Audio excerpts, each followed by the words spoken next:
आपण कालपासून भूगोल हा विषय अभ्यासतोय TETसाठी. तर त्यातला सौरमाला हा बघतोय. तर आपण काल 6 प्रश्न पाहिले होते. तर आज आपण 7वा प्रश्न बघणार आहेत. तर 7वा प्रश्न असा आहे, खालील विधाने विचारात घ्या. त्यामध्ये आहे पहिला ऑप्शन, ॲस्टेरॉइड्स हे मंगळ आणि गुरु दरम्यानच्या पट्ट्यात असणारा आणि सूर्याभोवती परिभ्रमण करणारा खगोलीय पदार्थाचा समूह आहे. दुसरं, उल्का हे आकाशातील असे पदार्थ आहेत जे कधीतरी प्रवेश करतात आणि पृथ्वीच्या पृष्ठभागावर मारा करतात. तिसरं, धूमकेतू हे आपल्या सौर प्रणालीचे सभासद असून ते सूर्याभोवती अत्यंत जास्त प्रमाणात लंबवर्तुळाकार परिभ्रमण करतात.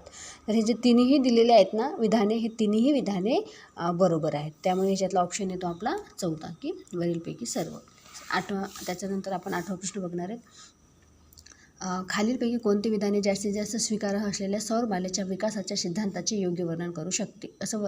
सौरमालेचा जो विकास झाला आहे त्याच्या सिद्धांताविषयी वर्णन करू शकणारं हे याच्यातलं वाक्य विचारले आपल्याला. तर पहिले, एक छोटा तारा उगवतो आणि तो धूमकेतूला गिळंगत करतो. परिणामी मिश्रण प्रक्रिया प्रज्वलित करण्याकरता आणि खगोलीय पदार्थांना आकर्षित करण्याकरता पुरेसा इतका मोठा होता. मी हे मोठे मोठे ऑप्शन आहेत, तर मी काय करते, या सगळ्या ऑप्शनपैकी एक ऑप्शन निवडते, म्हणजे याचं उत्तर तेवढं निवडते.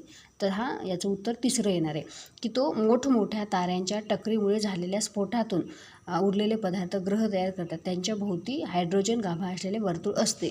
हे ह्या सौरमालेच्या विकासाचा सिद्धांताचा वर्णन करू शकतं हे ऑप्शन. तर आपण त्याच्यानंतर 9वा प्रश्न पाहूया.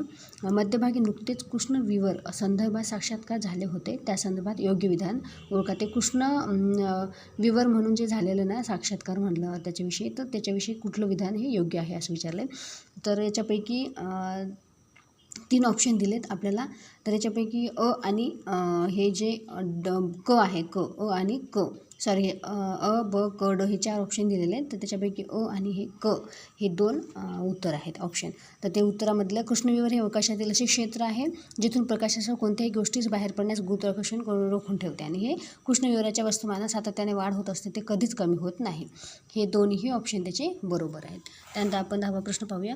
पृथ्वीच्या अंतर्गत उष्णतेचे स्रोत कोणते? साठून राहिलेली अवशिष्ट ऊर्जा, देशाच्या सीमेबाहेर परिणाम आणि प्रारणातून गाभ्यामध्ये जड धातू ओघळणे, दीर्घकालीन किरणोत्सर्गी आयसोटोपचा किरणोत्सर्गी नाश. तर याच्यापैकी अ आणि क हे 2 ऑप्शन बरोबर आहे, म्हणून याच्यापैकी ऑप्शनमधलं अ आणि क फक्त ब रॉंग आहे. तर त्याच्यानंतर 11वा, बटुग्रह म्हणजे लघुग्रह बदल खालील विधाने विचारात घ्या. तर ऑप्शन अ, हा सूर्याभोवती भ्रमण करतो, हा उपग्रह आहे. प्लुटो हा लघुग्रह आहे. तर याच्यापैकी अ आणि क हे 2 बरोबर आहेत, ब रॉंग आहे, हा उपग्रह नाही. अ आणि क हे उत्तर आहे त्याचं.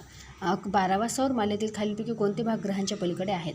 त्यापैकी कुपरपट्टा, लघुग्रह, विखुरलेली चकती, ओर्ट ढग, त्यापैकी याचं उत्तर आहे कुपरपट्टा. म्हणजे सौरमालेतील खालीलपैकी कोणता भाग ग्रहांच्या पलीकडे आहे? ग्रहांच्या पलीकडे म्हणजे माहिती आहे आपल्याला की हा कुपरपट्टा आहे. त्यानंतर खालील विधानांपैकी अचूक विधाने ओळखा. पृथ्वीच्या परिभ्रमणाच्या वेगाचा तिच्या वजनाशी काही संबंध नसतो. उपग्रहाचा परिभ्रमण वेग तो पृथ्वीच्या पृष्ठभागापासून किती उंचीवर आहे यावर अवलंबून आहे असं म्हटलं आहे. तर याच्यापैकी हे दोन्ही ऑप्शन जे आहेत ते विधाने, हे दोन्ही विधाने बरोबर आहेत. तर त्यामध्ये आपण 14वा प्रश्न पाहू. पृथ्वीभोवतून जाणाऱ्या उपग्रहासंबंधी खालीलपैकी कोणती विधाने चुकीची आहेत? तर त्यामध्ये ऑप्शन जे दिलेले आहेत, त्यास त्वरण नसते, तो उपग्रह एकाच वेगाने जात असतो, त्याच्यावर कार्य करणाऱ्या बलाकडून झालेले कार्य 0 असते. तर याच्यामधले हे तिन्ही ऑप्शन बरोबर आहेत. त्यानंतर 15वा, अवकाशातील खगोलाविषयी योग्य पर्याय ओळखा. ग्रहाभोवती फिरणाऱ्या खगोलांना उपग्रह म्हणतात. नेपच्यून ग्रहाच्या पलीकडे सूर्याभोवती प्रदक्षिणा घालणारे काही लहान खगोलांना बटुग्रह म्हणतात. ते बरोबर आहे, दोन्ही ऑप्शन याचे बरोबर आहेत. तर मी घाईघाईमध्ये घेते कारण मोठा व्हिडिओ होईल त्यामुळं.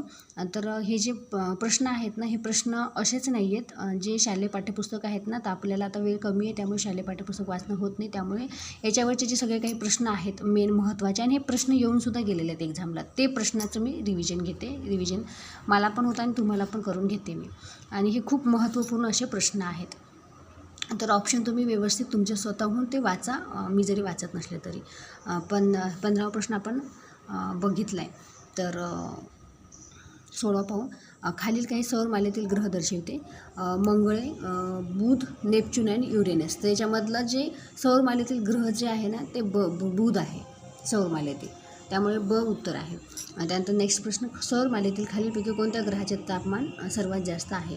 तर तुम्हाला माहितीच आहे की सगळ्यात जास्त तापमान हे कशाचं आहे, तर बुधचं आहे. ग्रहणाविषयी खाली विधाने विचारात घ्या म्हटले तर सूर्य चंद्र पृथ्वी जेव्हा एका सरळ रेषेत येतात तेव्हा सूर्यग्रहण होते.